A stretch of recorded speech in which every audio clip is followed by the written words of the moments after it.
En manchette aujourd'hui, on vous parle de la traverse Saint-Ignace-Sorel-Tracé, du Créval et de Yves Perron.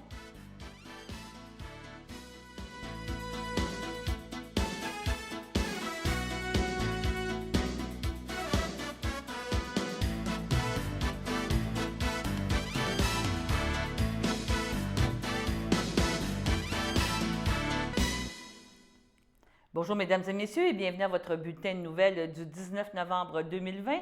Mon nom est Danielle Yvon et aujourd'hui nous allons parler en premier lieu de la traverse Saint-Ignace-Sorel-Tracy.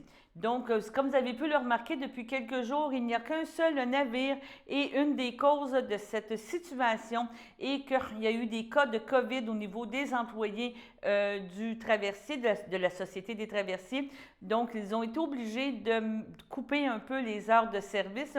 La nuit dernière, il y a eu une interruption de service jusqu'à 4 heures du matin et présentement, c'est toujours à un seul navire à l'heure juste à Saint-Ignace-de-Loyola et aux demi-heures à Sorel-Tracy.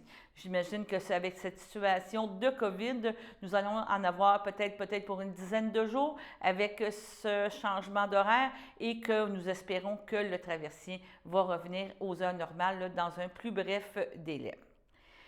Maintenant, on a reçu un communiqué provenant du CREVAL, donc le Comité régional pour la valorisation de l'éducation, qui a salué un investissement de 2 528 000 accordé par le gouvernement provincial pour soutenir la persévérance scolaire et la réussite éducative dans la région Lanaudière. On sait que c'est l'un des enjeux qu'on entend parler souvent avec la pandémie, la fermeture des classes, les isolements, la persévérance scolaire, s'assurer que les jeunes continuent de bien étudier et continuent leur parcours scolaire. De cette somme, plus de 1,1 million seront investis dans des projets locaux. Annoncé par le député maçon, M. Mathieu Lemay, cet appui financier est réparti sur une période de 3 ans. Cette somme s'inscrit dans le cadre d'investissements de 41 millions de dollars du gouvernement du Québec en soutien aux initiatives des instances régionales de concertation sur la persévérance scolaire et la réussite éducative. Donc, ces montants ont été divulgués au début novembre.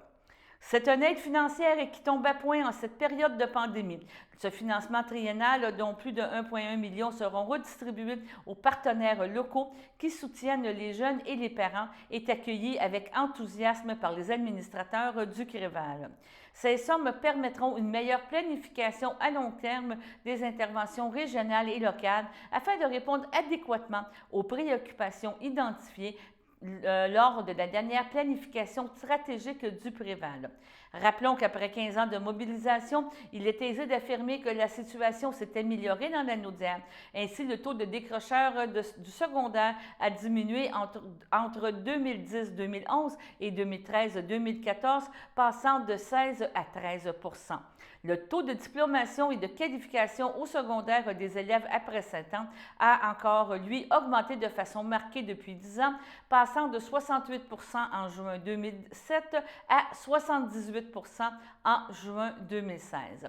Il est donc impératif que ce travail se poursuive afin qu'un plus grand nombre de Lanaudois, jeunes et adultes, se développent et se qualifient et atteignent leur plein potentiel, de souligner M. Desjardins du conseil d'administration. On change de sujet complètement. On va parler maintenant de M. Yves Perron qui a fait 2 interventions dernièrement et la Chambre des communes qui siège présentement incluant M. Perron et M. Gabriel Sainte-Marie, député de Joliette, ont fait une intervention concernant le développement du marché du bois. Écoutons ce qu'il avait à nous dire. Bonjour, M. Perron, comment allez-vous? Ça va bien vous-même? Mais ça va bien. Merci de nous parler en 2 sessions parlementaires. Je pense que c'est assez actif. Hein. Cette semaine, Oui, en oui. termes de sessions, il y a beaucoup de, il y a beaucoup je ne dirais pas le mot d'enthousiasme, mais beaucoup de travail et on vous suit de près là, directement à Ottawa, là, que je pense que c'est beaucoup de travail dans des semaines raccourcies et des semaines condensées. Hein? Oui, absolument. Puis on était en train de traiter les projets de loi privés, dans le fond, les projets de loi qui émanent des députés. Fait on traite différents sujets tout au courant de la semaine. Là. Hier, entre autres, on parlait de légiférer là, au niveau des GAFAM là, pour tout ce qui est univers médiatique. Qui font du tort, justement, à Ben, nos c'est petites ça. télévisions et tout, et Et voilà, partout. et voilà, et voilà. Exactement. Pendant OK. que Netflix et etc. ne font pas leur part pour le marché, là. On n'a pas encore d'annonce de taxes. Fait que on va travailler fort pour en mettre. Un autre sujet pour une autre entrevue, on va Voilà. travailler. Au niveau du Bloc québécois, vous avez fait une intervention avec M. Sainte-Marie de Joliette. Donc, Oui, vous couvrez toute la région de la Naudière concernant justement le marché du bois. Et c'est une économie qui est très importante pour la région, tant pour vous à Masquinongé, si on va jusqu'à Shawinigan. Et ici, dans la Naudière, ben, on parle de Saint-Michel-des-Saints, des choses comme ça, Rawdon-Chaussée. Pouvez-vous nous parler un petit peu de la problématique? Puis, c'était quoi votre intervention? ouais. Ben, en fait, nous, on pense que l'industrie forestière, c'est une voie d'avenir parce que dans le cadre du réchauffement climatique, c'est une source d'énergie, c'est une source de construction aussi qui absorbe du carbone. Et donc, qui est une voie d'avenir. Donc, du renouvellement, c'est une ressource qui est renouvelable. Si c'est bien géré, évidemment, on ne parle pas, bien sûr, des coupables blancs de l'époque, là, mais on parle d'une exploitation intelligente. Et on pense qu'au Québec, on devrait avoir plus de deuxième et troisième transformation pour enrichir nos régions. Puis c'est pour ça qu'on voit, en fait, il y a un sous-investissement très important au niveau fédéral, comme dans plusieurs des secteurs. On le constate, c'est pas pour rien qu'on est rendu à Ottawa, les bloquistes. On s'en va là pour chercher notre part. Mais au Québec, on a plus que 30 des emplois qui sont reliés à la forêt, malgré le sous-investissement. Puis si on regarde les investissements fédéraux, c'est 80 vers la Colombie-Britannique. Alors, OK. il y a un déséquilibre là, qui est important, puis on pense qu'on mérite notre juste part. Fait on lançait un appel pour ça, puis un appel aussi parce que vous savez que l'industrie forestière, les gens vont souvent penser à la coupe puis au bois d'œuvre, mais il pourrait y avoir beaucoup plus autour de ça. La fabrication de poutrelles, des trucs comme ça. Il y a le transport, il y a tous les sous-traitants. Donc, c'est vraiment un secteur prometteur. Et c'est ça. Puis on peut parler que c'est une espèce d'un produit, une ressource naturelle renouvelable. Ça l'est bien géré. Et de plus en plus, le bois est utilisé dans plusieurs architectures. Là. C'est reconnu maintenant Absolument. comme un matériau noble et un matériau important. Là, de plus en plus, qu'on parle juste à Saint-Jean-de-Matha, un exemple, si on parle de l'abbaye des moines d'Oka, qu'on dit maintenant Saint-Jean-de-Matha, et l'utilisation du bois dans cet environnement-là est magnifique. Là. Absolument. Puis si on a des citoyens qui n'ont pas visité ça encore, je les invite à aller voir et à aller écouter les chants grégoriens. C'est plus que magnifique. Le bois est un matériau noble qui capture le carbone, mais qui a aussi une acoustique extraordinaire. OK. Et quelle solution vous proposez là, versus, comme vous me dites, la Colombie-Britannique, plus Ben, d'investissement dans la formation, dans et voilà, en fait, ce qu'on veut, c'est qu'il y ait de la part du gâteau. Et l'industrie, les gens de l'industrie, là, ils ont plein d'idées, plein de projets, ils sont capables d'orienter ces sommes-là. Nous, notre partie de travail, c'est de réclamer au fédéral que le Québec ait sa part de gâteau selon la proportion de la population, selon la proportion de la forêt. C'est pas normal, je vais parler d'une autre région, c'est pas normal qu'il y ait plus d'investissements pour lutter contre la tordeuse d'épinette au Nouveau-Brunswick qu'au Québec.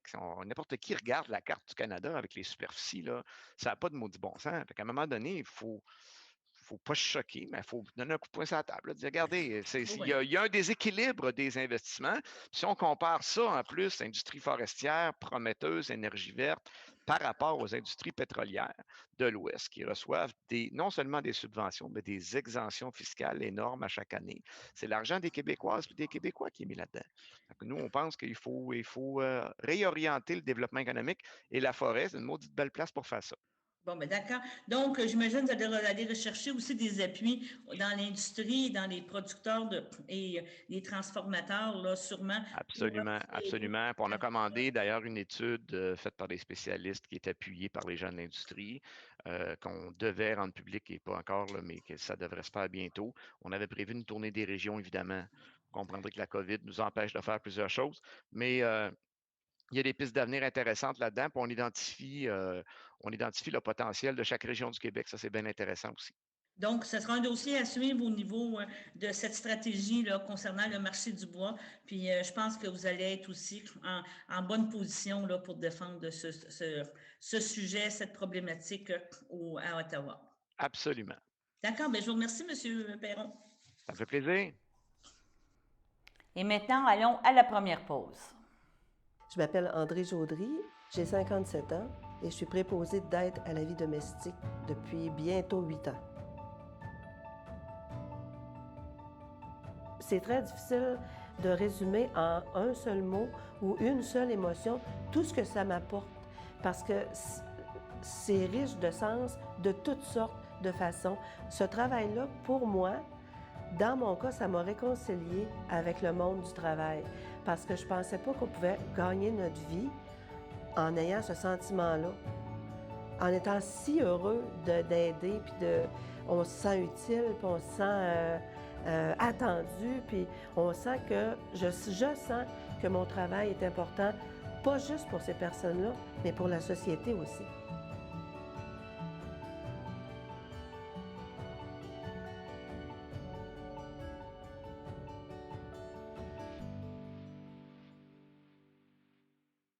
Le samedi matin, dès 9h30, nos téléspectateurs sont invités au Super Bingo télévisé diffusé de nos studios de Berthierville. Depuis maintenant une vingtaine d'années, plusieurs adeptes de la télévision régionale se sont partagés un montant de 600 $ disponible chaque semaine lors de cette joute de bingo télévisé. Un animateur et 3 bénévoles se succèdent à la caméra dans le but de vous faire passer une petite heure agréable et payante le samedi matin.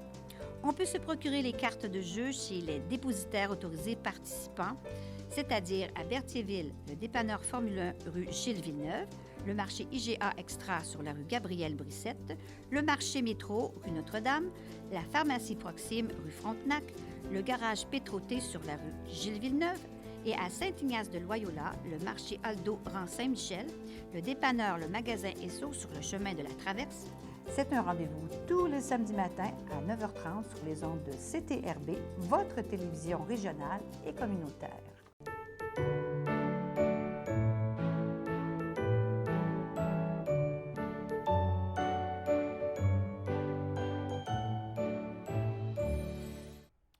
Pour aujourd'hui, le 19 novembre, la FADOC de l'île du Pas désire souhaiter bon anniversaire à Denis Bélanger et Suzanne Poirier et l'Association des personnes handicapées secteur Berthier désire souhaiter bon anniversaire à Michel Désy. Lors de notre entrevue avec M. Yves Perron ce matin, nous avons parlé aussi de la langue française qui connaît son déclin dans la région. On parle beaucoup de ce déclin. Et à ce sujet, le Bloc québécois a déposé un projet de loi, le C-223, qui entraînerait des modifications importantes à la loi sur la citoyenneté. Donc, retournons avec M. Perron qui va nous parler de cette situation et de ce projet de loi. Bonjour, M. Perron. Nous avons eu au début de la semaine une espèce de, on pourrait dire polémique ou un petit peu de difficulté avec une députée libérale de la région de Montréal qui dit qu'il n'y a pas de problème avec le français, alors que partout au Québec, je pense, c'est un consensus, là, que ce soit tous les partis confondus, on parle de la difficulté d'avoir une présence en français dans beaucoup de commerces et dans beaucoup de choses. Là, on a reçu un communiqué aujourd'hui que vous voulez protéger le français. Vous avez des interventions qui ont été faites justement ce matin en Chambre. Pouvez-vous nous parler un petit peu comment ça s'est passé au niveau justement de la Chambre des communes concernant, on pourrait dire, cette polémique où est là cette intervention un petit peu malveillante, là? En fait, oui, c'est la députée de Saint-Laurent, Mme Lambropoulos, qui fait partie du comité des langues officielles. C'est quand même assez ironique. Et qui demande en anglais à ce qu'on lui prouve que le français est en déclin au Québec, qu'elle n'y croit pas. Évidemment, les gens du Parti libéral l'ont réprimandé assez rapidement. Il a retiré ses propos, s'est excusé, ainsi de suite. Mais ça démontre quand même le fond de la pensée. Puis il y a beaucoup de gens dans les élus fédéraux qui pensent comme ça, qu'il n'y a pas de problème, et ainsi de suite, mais qui vivent complètement en anglais. Puis je fais référence aussi au reportage, là, je crois que c'est dans le Journal de Montréal dans les dernières semaines, où on a fait le tour des commerces dans l'ouest de Montréal, puis à plus de la moitié des cas, aucun employé capable de nous parler en français, parce qu'on est supposé de chez nous à Montréal, là. On est en train de reculer. Vous savez, la loi 101, là, cette loi qui protège le français au Québec, elle a été en fait en vigueur totalement pendant à peu près 2 ans. Là, parce qu'à partir de, elle a été adoptée en 77, à partir de 79, il s'est mis à avoir des contestations puis des jugements. Et la Cour suprême du Canada, ben, c'est pas nous qui la contrôle, hein, c'est l'autre nation. Et la loi sur les langues officielles canadiennes vient en contradiction en plusieurs points avec la loi 101. Et donc, ça l'a amoindri. Mais on voit le résultat aujourd'hui. On est en train de retourner dans l'état où on était avant l'adoption de la loi 101, où le français devenait de plus en plus marginal. Fait que ça, on ne veut pas se folkloriser. Bien sûr, nous, on pense qu'il faut faire l'indépendance au plus sacré, mais au-delà de ça, il faut protéger notre langue. Il faut renforcer la loi 101. Québec travaille là-dessus. On devrait avoir des nouvelles du ministre Jolin Barrette sous peu. Mais pour nous, notre travail au fédéral, c'est de faire le bout qu'on peut faire. Et ce qu'on a déposé comme projet de loi aujourd'hui, c'est quand même un On peu en... sarcastique comme timing, entre guillemets, là, comme moment pour le Oui. déposer parce qu'on est en pleine polémique. C'était déjà prévu à ce moment-ci. Mais le projet de loi qu'on dépose, c'est un projet de loi qui a déjà été proposé dans le Parlement précédent. Ce qu'on veut, dans le fond, c'est qu'on exige une connaissance du français pour donner la citoyenneté sur le territoire québécois. Parce que OK. la loi fédérale demande aux gens qui arrivent et qui font un processus de citoyenneté de prouver la maîtrise d'une des deux langues officielles. OK. Bon, mais il y en a deux langues officielles, supposément. Là. Il y a l'anglais à peu près partout, puis il y a le français au Québec. Alors, nous, on pense que ce n'est pas normal que quelqu'un qui veut vivre au Québec avec la société québécoise ne soit pas en mesure de parler français. Fait qu'on demande que ces gens-là prouvent qu'ils sont capables de parler français, tout Donc, simplement. c'est ça, si je comprends bien, c'est en lien en disant le processus d'immigration se fait à partir, on pourrait dire, du fédéral. Donc, ça serait une clause à inscrire carrément Voilà. dans les critères et ça appuierait les demandes qu'on peut avoir au Québec, là, que ce soit dans les circonstances qu'on a. Là. Absolument. Puis, il faut se rappeler que les choix au niveau d'immigration, c'est partagé. Donc, Québec fait un bout, Ottawa fait un bout. Ouais. Et à un moment donné, là, on est dans le Canada encore. Fait qu'il faut qu'on agisse avec le cadre actuel, mais il y a urgence de protéger notre langue. Puis ça, c'est une des façons avec lesquelles on peut y arriver. Il y a aussi l'autre enjeu de soumettre les entreprises fédérales à la loi 101. Vous savez que depuis 1977, les entreprises fédérales n'ont jamais été soumises à la loi 101. Donc, les gens qui OK. travaillent dans les entreprises fédérales vont souvent travailler en anglais. Et on pense que ce n'est pas normal au Québec non plus. Puis c'est là qu'on va voir la bonne volonté du gouvernement, parce que c'est beau faire des discours et dire que c'est important le français, puis que oui, c'est menacé, on va faire quelque chose, mais c'est le temps de le prouver aussi. Je pense que ce qu'on demande, ce n'est pas des grandes révolutions, là, ce sont des gestes très raisonnables et on demande au gouvernement libéral de se commettre là-dessus et d'appuyer ces projets de loi-là. Donc, ce sera un dossier à suivre. Demain, M. Perron nous parlera de sa réalité du français dans son travail.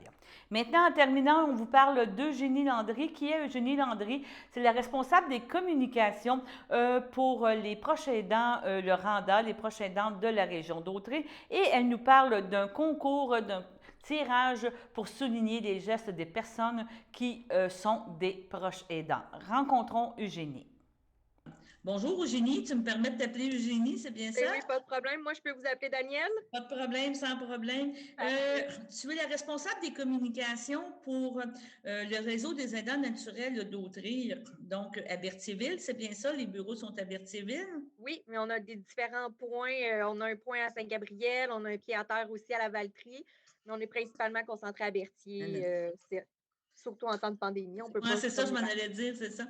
Vous avez eu beaucoup de travail, hein, beaucoup depuis le mois de mars. Je pense que c'est un des organismes qui a eu beaucoup à aider justement les aidants naturels, les réconforter, les rassurer, puis on prend un peu la défense aussi de eux versus les services qu'ils rendent en résidence avec beaucoup de personnes. Là. Oui, ben en fait, ce qui est arrivé, c'est que les proches aidants ont vécu beaucoup d'isolement, des coupures dans des services, par exemple pour des services de répit, d'accès à des soins spécialisés pour leur aider. Donc, c'est un stress de plus pour nos aidants naturels. Puis nous, ici, on était là pour leur offrir du support, du soutien, les référer à des ressources. Puis oui, là, ça a été quelque chose, surtout qu'on ne pouvait pas faire d'activité en présence. Donc, ça a été beaucoup du téléphone.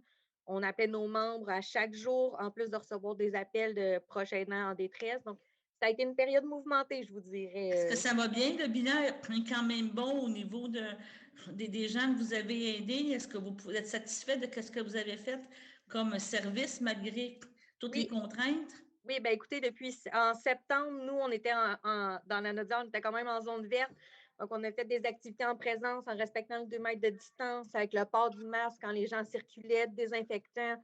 On avait des feuilles de présence. Donc, On a même fait du Zoom, on a lancé un projet pilote, on prêtait des tablettes avec Internet aux gens, vu que, tu sais, il y en a beaucoup qui n'en avaient pas accès à Ouais. Internet. Puis on a fait des classes hybrides où est-ce qu'on avait du monde en présence puis du monde sur Zoom. Puis là, on a fait un TGA cette semaine, ben complètement sur Zoom. On a eu une vingtaine de personnes, puis on C'est est quand pas même mal bon. fiers. C'est pas mal Oui, bien. oui. Et là, vous avez lancé un concours original pour justement, je pense, valoriser les proches aidants. C'est bien ça? Oui. Ben, en fait, on s'est inspiré de l'appui Mauricie qui avait lancé il y a une couple d'années. J'ai fait un geste pour un collègue proche aidant. Puis nous, en fait, ben, notre coordonnatrice Karine a tellement trippé sur le concept qu'on leur a demandé la permission d'en faire un, nous aussi. Puis c'est ça, on a lancé ce beau concours-là pour mettre en valeur, ben, oui, les proches aidants, mais ceux qui sont au travail. Donc, par exemple, une personne qui peut travailler 40 heures semaine, mais en plus, quand elle revient à la maison, ben, elle peut s'occuper d'un parent, d'un conjoint, d'un enfant avec une difficulté. Donc, oui, ben, c'est montrer que leurs semaines de travail sont plus que 40 heures, puis qu'une fois l'ouvrage fini au travail, ben, il y en a encore à faire à la Elle maison. n'arrête pas. Et Ouais. c'est quoi le concours exactement? Pouvez-vous nous expliquer un petit peu les modalités? Oui, ben dans le fond, par exemple, si moi je travaille mettons, dans la caisse populaire, puis que je sais que ma collègue Suzanne, ben son père est atteint d'Alzheimer, puis elle va beaucoup le voir dans le centre où est-ce qu'il est. Il fait des visites elle va l'aider avec sa toilette, elle l'aide à manger, puis ben, il apporte du réconfort aussi. Ben moi, je vais inscrire Suzanne sur le site Internet du Randon, on a un formulaire. Elle va rentrer son nom, le nom de Suzanne, qu'est-ce qu'elle fait pour son père, son numéro de téléphone. Puis il y a 2 prix à gagner de 500 Puis on a décidé d'aller chercher des bons cadeaux, de payer de la poche du Randa des bons cadeaux dans des commerces locaux pour aussi, eux, les encourager parce qu'on le sait que c'est une période difficile pour les commerçants. Puis c'est ça, fait qu'il y a 2 grands prix de 500 à gagner. Donc, Est-ce que c'est des quand même. tirages au sort? Est-ce que Oui, c'est des c'est un tirages? tirage au OK, sort. c'est pas au Oui. mérite, là. C'est pas parce que tu fais 8 heures Non, d'aide naturelle ou 1 heure, c'est pas ça qui est important. non, nous, on veut juste souligner qu'il y ait des aidants naturels, que ce soit 1 heure, 2 heures, que 20 heures par semaine, 30 heures, 80 heures, ou que la personne habite à la maison ou dans une résidence, ou que ce soit, peu importe. Nous, on veut juste mettre en valeur le rôle d'aidant. Puis, dans le fond, ça s'adresse aux gens qui vivent ou qui travaillent dans la MRC de Dautré. Donc, nous, c'est le territoire qu'on couvre. La date d'inscription, c'est jusqu'à quelle date? On a jusqu'au 30 pour s'inscrire parce que Parfait. nous, on fait le tirage le 30. Bon, OK, d'accord. C'est jusqu'au 30. Et est-ce qu'il y a déjà plusieurs noms? Je vais être curieuse. Avez-vous Oui, déjà... bien, à date, on a une trentaine d'inscriptions. Ah, On c'est est pas quand même mal bon. fiers. Oui, fait que non, c'est comme un petit bébé. Fait que moi, je suis bien fière de ça. Puis on l'a lancé au début du mois de novembre. Puis, fait que, non, c'est vraiment excitant. Puis c'est le fun de voir que les gens, ben, ils soulignent les efforts de leurs collègues, de leurs amis qui travaillent. Fait on est bien, bien fiers. OK. Donc, on rappelle que c'est sur le site Internet des aidants naturels. Est-ce que vous pouvez répéter l'adresse? Oui, c'est le www.aidant.org. Vous allez voir, il y a un onglet Nouvelles. Vous cliquez sur Concours, puis vous allez atteindre la page du concours. Vous allez voir notre visuel, c'est un petit super-héros. Puis ensuite de ça, vous remplissez le formulaire, puis nous, ça l'enregistre. Parfait. Donc, on espère qu'on se reparle après le tirage. On est prêt à être disponible la journée du tirage si vous voulez nous présenter les gagnants. Ça nous fera plaisir de participer. Excellent! Oh, ben mon Dieu! Là, c'était mon coup de pratique, mais après ça, je vais être encore meilleure pour le tirage pour vous annoncer les gagnants. D'accord. Ben, je vous remercie, Eugénie. Bonne journée. Merci à vous. Bonne journée.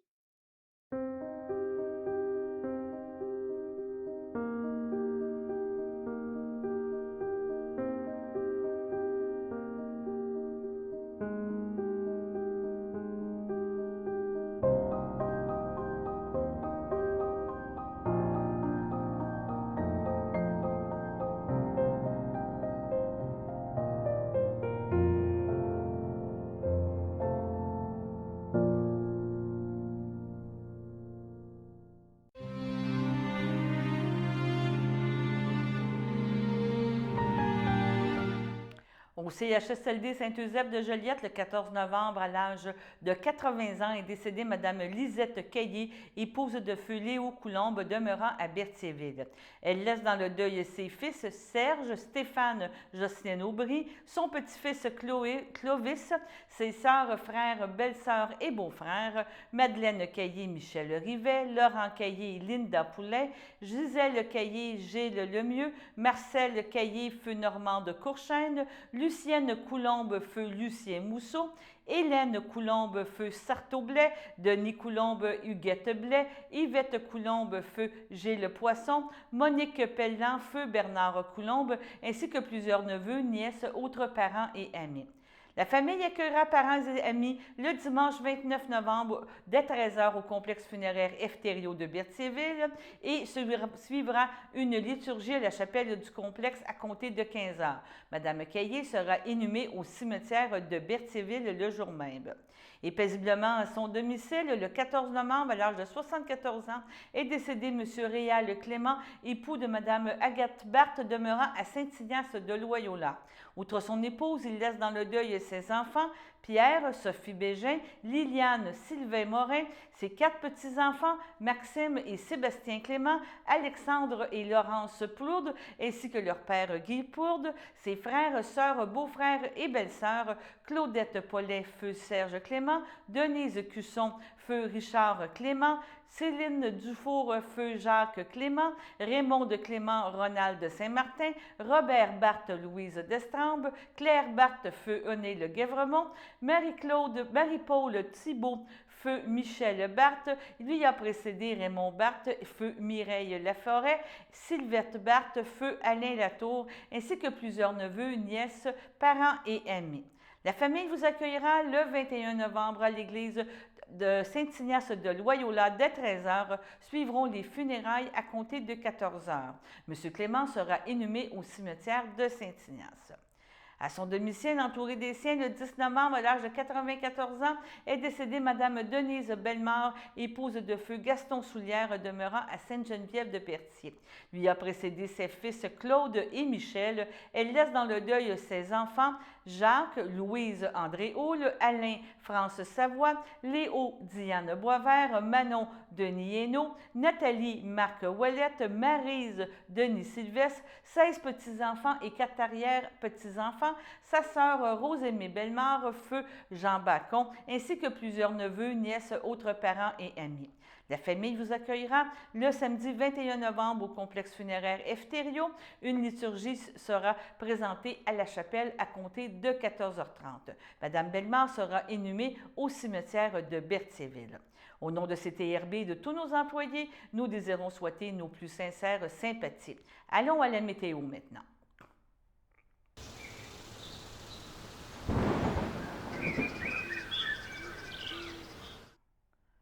La météo, ce soir, on parle de généralement en nuageux avec des vents de l'est de 20 km et une température d'environ plus 5. Demain, à nuageux, devenant alternance soleil et nuages avec une température entre 13 avec un indice UV bas de 1 degré seulement. Maintenant, en terminant, on vous présente un moment plein d'émotions. Je ne sais pas si vous l'avez vu, mais c'est l'association Musique pour s'éveiller qui nous parle de Martha Gonzalez qui est atteinte d'Alzheimer, mais elle était une grande danseuse étoile et à l'entendre la musique du Lac des Cygnes de Tchaïkovski, vous allez voir, la mémoire revient, c'est de toute beauté. On vous termine la journée et on espère qu'on vous reverra demain pour un autre bulletin de nouvelles.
Les télévisions communautaires autonomes du Québec, ce sont les télévisions les plus importantes parce qu'elles sont proches de la communauté.